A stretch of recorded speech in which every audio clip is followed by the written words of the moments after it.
नमस्कार. मी गणेश तुकाराम शिंदे आपणा सर्वांचं आपल्या अन्न या यूट्यूब चॅनलवर स्वागत करत आहे. रामकृष्ण हरी माऊली. हरिमुखे म्हणा, हरिमुखे म्हणा असा सर्वांच्या तोंडी गजर असणार आणि रामकृष्ण हरी माऊली, रामकृष्ण हरी माऊली असा जयघोष करत वारकरी आपल्या दिंडीत अगदी शिस्तबद्ध रीतीने चालत असतात आणि ही चालणारी पावलं आता परवा पंढरपूर गाठतील. आज ज्ञानेश्वर महाराज माऊलींचा कालचा रात्रीचा नातेपुते येथील मुक्काम संपला. पहाटे पालखी पुढं मार्गस्थ झाली. वाटेत सोलापूर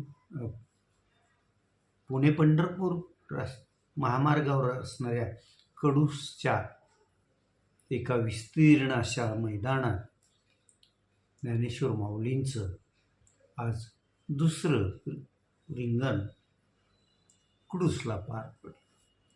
या रिंगणाची सुरुवात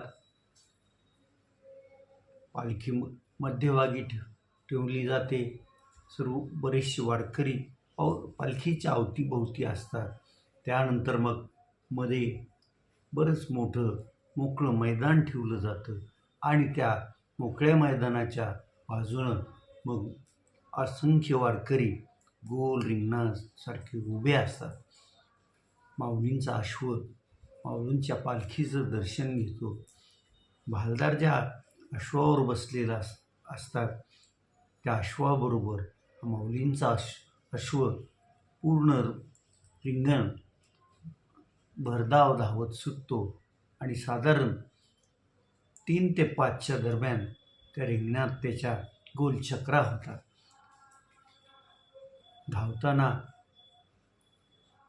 हा माऊलींचा अश्व घाबरत नाही, दचकत नाही. त्याची धाव कायम सुरू असते. हा अश्व धावत पुढं समोरून आपल्या पुढं गेला की काय बरेचसे वारकरी त्या अश्वाच्या टापाखालची माती आपल्याजवळ घेत असतात. असं विहंगम दृश्य रिंगण जिथं असतं तिथं दिसत असतं. आळंदी ते पंढरपूरच्या मार्गावर ज्ञानेश्वर माऊलींचं एक उभं रिंगण आणि 2 गोल रिंगण होतात आणि वाखरी ते ज्यावेळेस सर्व संतांचं उद्या भेट होईल त्यानंतर मग तिथून सर्व वारकरी आणि पालख्याही 23 तारखेला पंढरपूरकडं रवाना होतील. इकडं संत तुकोबारायाची पालखीचं अकलूजचा मुक्काम संपला. तिथलं काल रिंगण पण झालं आणि पालखी आज बोरगाव इथं मुक्कामाला असणार आहे. आजचा बोरगावचा तिचा मुक्काम संपून उद्या पहाटे ती वेळापूरकडे निघणार आहे. उद्या म्हणजे असं सांगितलं जातं की वेळापूरहून ज्ञानेश्वर महाराजांना विठ्ठल मंदिराचा कळस दिसला होता आणि म्हणून ते तिथून अगदी कळसाच्या दिशेनं धावत सुटले होते. म्हणून उद्या सकाळी बहुतांशी वारकरी हे वाखारीपर्यंत धावत सुटतील आणि याला धावा असं समजलं जातं. उद्या ज्यावेळेस बोरगावहून तुकोबारायाची पालखी हायवेला लागेल तिथून तुकोबारायाच्या पालखीतले पण वारकरी धावा करतील आणि उद्या ते सगळे वाखरीत जमा होतील असं दिसतं. संत गजानन महाराजांची पालखी आज संध्याकाळी माचनूर येथे मुक्कामाला असणार आहे आणि बहुतांशी उर्वरित सर्व मानाच्या पालख्याही आता पंढरपूरच्या जवळ 30-40 किलोमीटर अंतरावर पोचलेले असतील आणि उद्या त्या वाखारीला पोचतील आणि सर्व संतांचं तिथं म्हणून भेटी होतील, मिलन होईल आणि मग सर्वजण आषाढी एकादशी दिवशी विठ्ठलाचं दर्शन घेण्यासाठी त्या सर्व पालख्या पंढरपुरात दाखल होतील. रामकृष्ण हरी माऊली.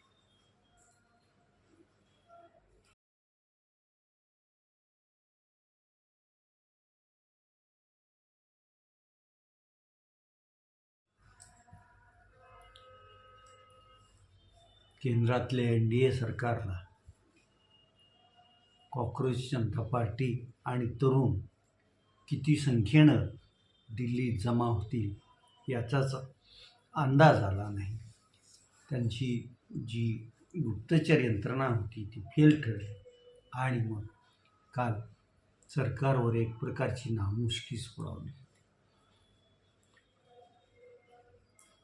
2 दिवसापूर्वी उपोषण स्थळावरून सोनम वांगचुक यांना सरकारनं उच्च न्यायालयाचा आदेश सांगून रुग्णालयात दाखल केलं होतं.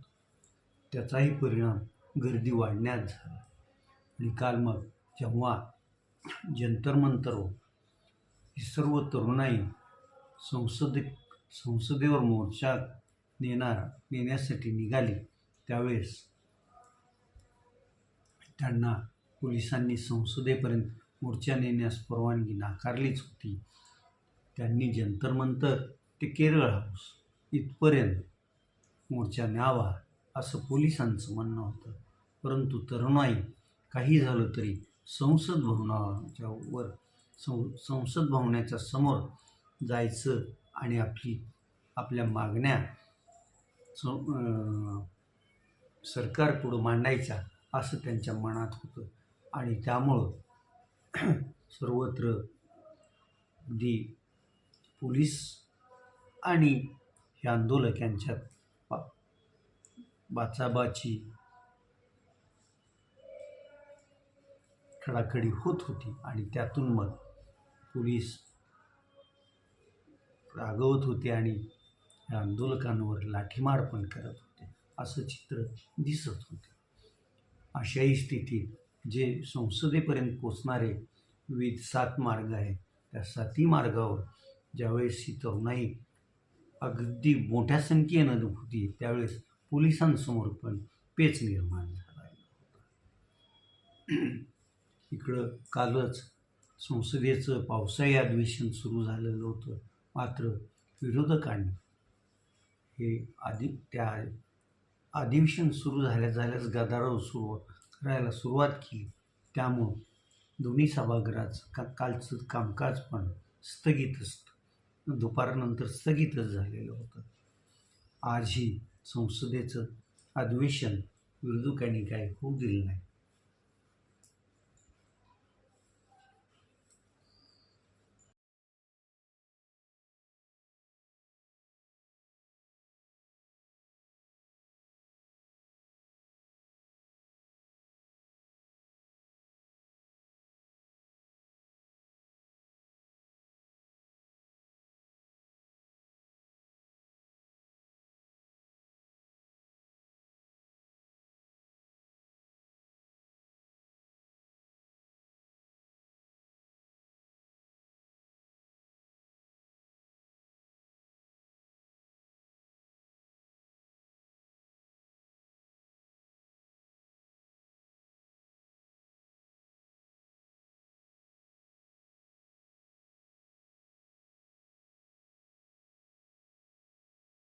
काल संध्याकाळपर्यंत अगदी संसदेच्या जवळच म्हणजे 60 मीटरपर्यंत सगळं युवा शक्ती पोचलेली होती. मात्र जसं संध्याकाळ झाली तसं पोलिसांनी बऱ्याचशा म्हणजे 78 आंदोलकांना काल ताब्यात घेतलं होतं.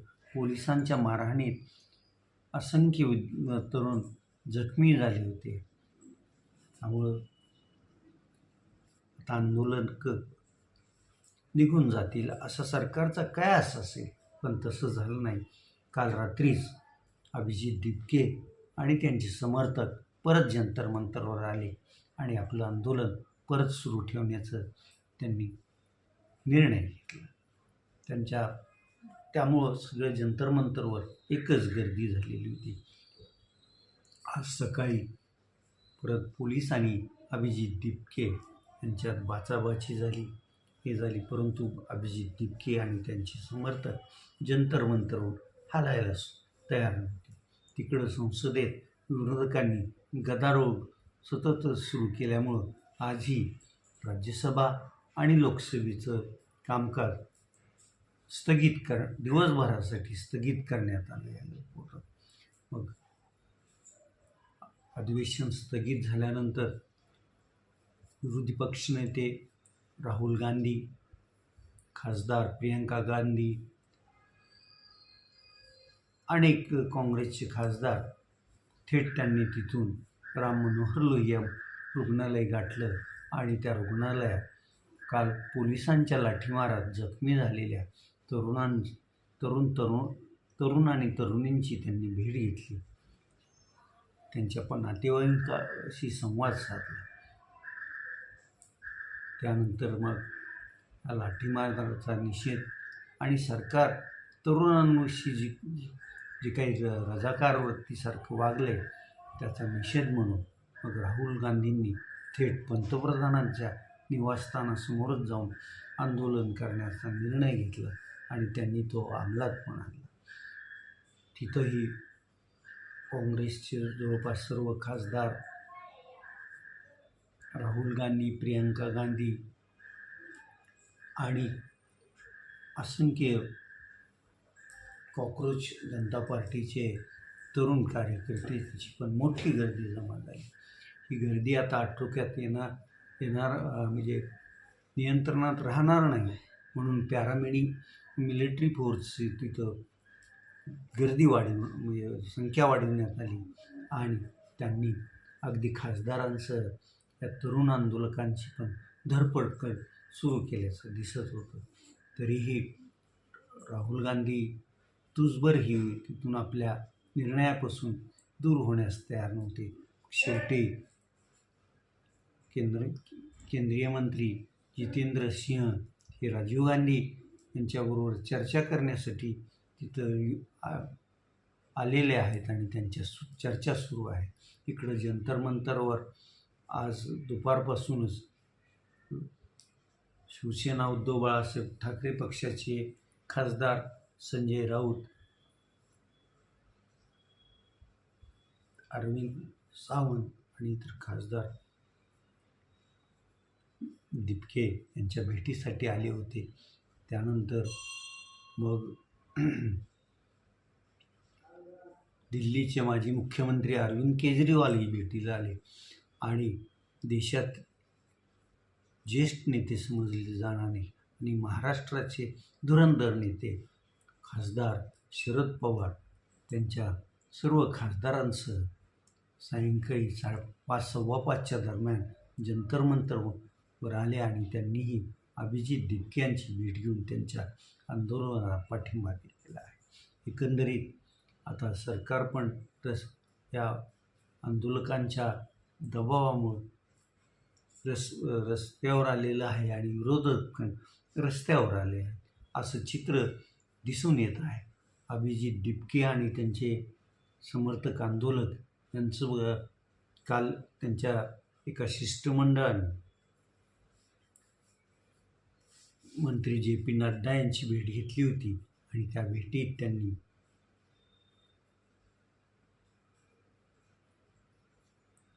केंद्रीय शिक्षण मंत्री धर्मेंद्र प्रधान यांचा राजीनामा, नीट परीक्षेमुळे आत्महत्या केलेल्या 20पेक्षा जास्त विद्यार्थ्यांच्या कुटुंबाला प्रत्येकी 1 कोटीची मदत आणि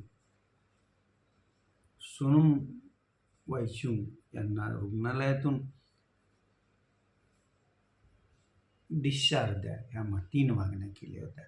आजही त्यांनी त्याच आपल्या मागण्या कायम ठेवलेल्या असून आज अभिजित दिपके आणि त्यांच्या समर्थक आंदोलनकर्त्यांचं म्हणणं सरकारनं जंतर मंतरवर येऊन आमची भेट घ्यावी, आमच्याशी चर्चा करावी आणि मग यातून त्यांनी मार्ग काढावा असं त्यांचं म्हणणं आहे.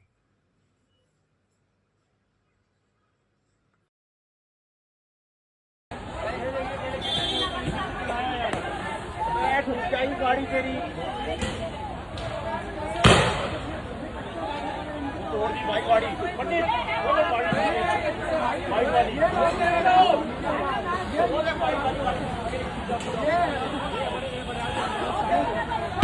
इधर आओ, तुम इधर आओ.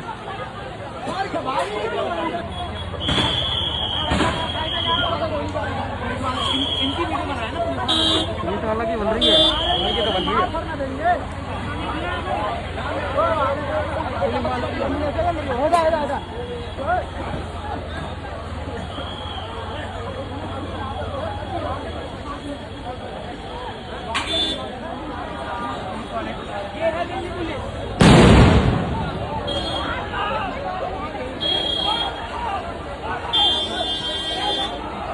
ये देखो दो दौड़ा रहे हैं. अरे इनको निकाल दो यार. चुप रहिए, रुकिए रुकिए नहीं रुकिए.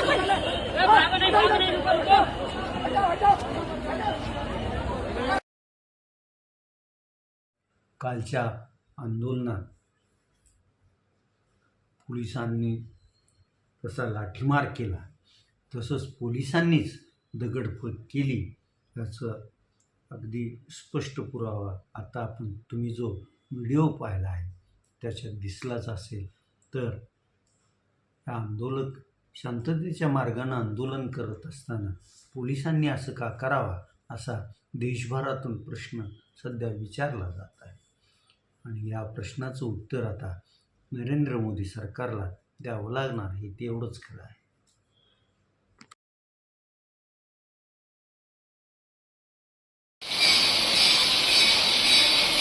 धाराशिव शहर आणि परिसरात व जिल्ह्यातही गेल्या 3 दिवसापासून दुपारच्या वेळी अर्धा पाऊण तास मध्यम स्वरूपाचा पाऊस पडत आहे. कसलाच पाऊस नसताना हा मध्यम स्वरूपाचा पडणारा हा पाऊस का होईना तो दिलासादायक आहे असंच शेतकऱ्यांचं म्हणणं आहे. आजही 5:45-5च्या दरम्यान पाऊस झाला, तो 5:45पर्यंत चालूच होता.